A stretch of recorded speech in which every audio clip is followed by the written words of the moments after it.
നമസ്കാരം. ഏതാണ് യഥാർത്ഥ ഇസ്ലാം എന്ന തർക്കം ഇസ്ലാമിന്റെ തുടക്കകാലം മുതൽക്കു തന്നെ ഉള്ളതാണ്. ആ തർക്കത്തിന്റെ അടിത്തറയിലാണ് ഷിയ, സുന്നി, അഹമ്മദിയ അടക്കമുള്ള ഇസ്ലാമിക വിഭാഗങ്ങൾക്കിടയിൽ സദാ കലഹവും രക്തച്ചൊരിച്ചിലും ഉണ്ടാകാറുള്ളതും. സുന്നി രാഷ്ട്രങ്ങളാണ് അധികമുള്ളതെങ്കിലും മഹത്തായ പേർഷ്യൻ സാമ്രാജ്യത്തിന്റെ ഗരിമ പേറുന്ന ഇറാൻ ഒരു ഷിയ മുസ്ലിം ഭൂരിപക്ഷ മതരാഷ്ട്രമാണ്. അതിന്റെ തലയെടുപ്പ് ഗൾഫ് രാജ്യങ്ങൾക്കിടയിൽ എന്നും ഇറാൻ ഉണ്ടായിരുന്നു. ഇറാനും മറ്റ് സുന്നി ഗൾഫ് രാഷ്ട്രങ്ങൾക്കും ഇടയിലുള്ള ഷിയ സുന്നി മൂപ്പിളമ തർക്കവും കുടിപ്പകയും സംശയവുമാണ് അമേരിക്കയെ അഭയം പ്രാപിക്കാനും അമേരിക്കൻ സൈനിക താവളങ്ങൾ സ്വന്തം രാജ്യങ്ങളിൽ സ്ഥാപിക്കാനും സ്ഥിരമായി അവയെ നിലനിർത്താനും സൗദി അടക്കമുള്ള സുന്നി ഗൾഫ് രാഷ്ട്രങ്ങളെ മുഴുവനും ഇന്നും പ്രേരിപ്പിക്കുന്ന പ്രധാന ഘടകം. ഇത്രയും പരസ്പരമുള്ള ഭീതിയും സംശയവും നൂറ്റാണ്ടുകളായി ഇരു കൂട്ടർക്കുമിടയിൽ നിലനിൽക്കുമ്പോഴാണ് പൊതുശത്രുവായി ഇരുകൂട്ടരും കാണുന്ന ഇസ്രായേലിനെതിരെ ഒരു സുന്നി ഭീകരവാദ സംഘടനയായ ഹമാസിനെ പിന്തുണയ്ക്കാനായി സ്വന്തം നീരാളിക്കൈകളായ ലെബനനിലെ ഹിസ്ബുള്ളയെയും യമനിലെ ഹൂതികളെയും ഉപയോഗിച്ചുകൊണ്ട് ഒരു ഷിയ മുസ്ലിം രാഷ്ട്രമായ ഇറാൻ നേരിട്ട് രംഗപ്രവേശം ചെയ്തത്. എന്തായാലും തീക്കൊള്ളി കൊണ്ട് മൂട്ടിൽ ചൊറിഞ്ഞതുപോലെയായി പിന്നീട് നടന്നതല്ല. ഹിസ്ബുള്ളയെ അതിന്റെ തലവന്മാരോടൊപ്പം ഇസ്രായേൽ ചാരമാക്കിയതോടെ ഹിസ്ബുള്ളയുടെ സൈനിക പിന്തുണയോടെ സിറിയ ഭരിച്ചിരുന്ന ഷിയ ഭരണാധികാരി അസദിന്റെ ഭരണകൂടത്തിന് അന്ത്യമായി. അങ്ങനെ അവിടെ സുന്നികൾ ഭരണം പിടിച്ചു. ഹമാസിന്റെ നേതാക്കളെ മുഴുവനും വധിച്ച് ഗാസയും ഇസ്രായേൽ സ്വന്തം നിയന്ത്രണത്തിലാക്കി. ഹൂതികളെയും അവരുടെ നേതാക്കന്മാരോടൊപ്പം യമനിൽ വെച്ച് തന്നെ ഇസ്രായേൽ കരിച്ചു കളഞ്ഞു. ഒടുക്കം ഈ ഭീകരവാദ സംഘടനകളെയെല്ലാം ഒരേപോലെ പിന്തുണച്ചിരുന്ന ആഗോള ഷിയാക്കളുടെ എല്ലാം ഭീഷ്മ പിതാമഹനും ഇറാന്റെ പരമാധികാരിയുമായിരുന്ന ഏകാധിപതി ഖമൈനിയെ തേടി അമേരിക്കയും ഇസ്രായേലും ഒരുമിച്ച് ഇറാനിലെത്തി. അങ്ങനെ ഒറ്റയ്ക്ക് ഇസ്ലാമിക ലോകത്തെ താരരാജാവാകാൻ ഇറങ്ങിത്തിരിച്ച ഖമൈനി സ്വന്തം വീട്ടിൽ വെച്ച് തന്നെ ഒരു പിടി ചാരമായി.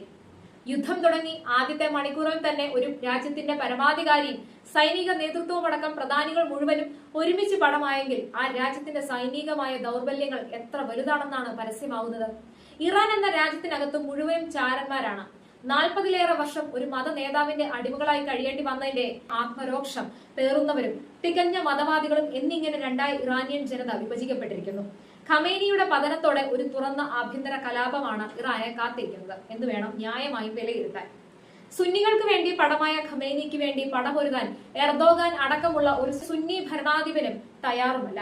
ഇറാൻ ആക്രമിച്ചതോടെ തുർക്കി വരെ ഇറാനെതിരെ തിരിഞ്ഞിരിക്കുന്നു. ഇസ്രായേലിനെതിരെ ഹമാസിനെ സഹായിക്കാനായി രഹസ്യമായി പലവട്ടം കൈകോർത്തവരായിരുന്നു ഖത്തറും ഇറാനും തുർക്കിയുമെങ്കിലും ഇപ്പോൾ ഈ ബന്ധവും വഷളായി കഴിഞ്ഞു. പാകിസ്ഥാനിലെ അമേരിക്കൻ എംബസി ആക്രമിക്കാൻ പോയ ഷിയാക്കളുടെ കൂട്ടത്തിനു നേരെ എംബസി സുരക്ഷാ സേന വെടിയുതിർത്തതോടെ 10ഓളം ഷിയാക്കൾ അവിടെയും കടമായി. അല്ലെങ്കിൽ തന്നെ പാകിസ്ഥാനിലെ ഷിയ പള്ളികളിൽ എല്ലാം വാരാന്ത്യത്തിലും ഓരോ പൊട്ടിത്തെറി സുന്നി ഭീകരവാദികളുടെ വകയെ ഉണ്ടാകാറുണ്ട്. ഇന്ത്യൻ കാശ്മീരിൽ കിടന്ന് അലമുറയിടുകയും വഴിയിൽ കണ്ടതെല്ലാം തല്ലി തകർക്കുകയും ചെയ്യുന്ന ഷിയാക്കൾ എന്തുകൊണ്ടും ഭാഗ്യവാന്മാരാണ്. അവരെ ആരും വെടിവെക്കില്ല. അത് ഇന്ത്യൻ ജനാധിപത്യം അവർക്ക് നൽകുന്ന പ്രതിഷേധിക്കാനുള്ള അവകാശത്തിന്റെ ഭാഗമായതുകൊണ്ട് മാത്രം. ഹമാസിന്റെ ഇസ്ലാമിക് ബ്രദർഹുഡിന്റെ നേതാക്കളുടെ ചിത്രങ്ങൾ ആലപ്പുറത്ത് വരെ എഴുന്നള്ളിച്ച കേരളത്തിലെ ഇസ്ലാമിസ്റ്റുകൾക്ക് ഖമൈനിയുടെ ഫോട്ടോ അവർക്കൊപ്പം എഴുന്നള്ളിക്കാനുള്ള ആർജവമുണ്ടോ എന്നതാണ് ഇനി നമുക്കറിയേണ്ടത്. സുന്നി ഭീകരവാദത്തിന് ഇന്ധനം പകരാൻ വേണ്ടി ജൂതനെതിരെ പൊരുതി സ്വന്തം ജീവനും 2 രാജ്യങ്ങളിലെ ഷിയ മതഭരണവും കളഞ്ഞുകുളിച്ച മരമണ്ണൻ ഷിയ നേതാവിനെ നെഞ്ചേറ്റാൻ അവർക്ക് സാധിക്കുമോ എന്ന് കാത്തിരുന്ന് കാണാം. അള്ളാഹുവും പുടിനും സംരക്ഷിക്കുമെന്ന് വിശ്വസിച്ച് ജീവിച്ച ഏകാധിപതികളായിരുന്നു സിറിയയിലെ അസദും ഇറാനിലെ ഖമേനിയും. രണ്ടുപേരും ഒരുപോലെ മൂഞ്ചിയത് മിച്ചം.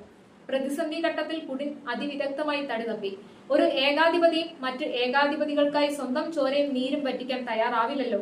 ഉക്രൈനിലെ ചക്രവ്യൂഹത്തിൽ നിന്നും തടിയൂരാനാകാതെ കഴിഞ്ഞ 4 വർഷമായി ചക്രം ചവിട്ടുകയാണ് പുടിൻ.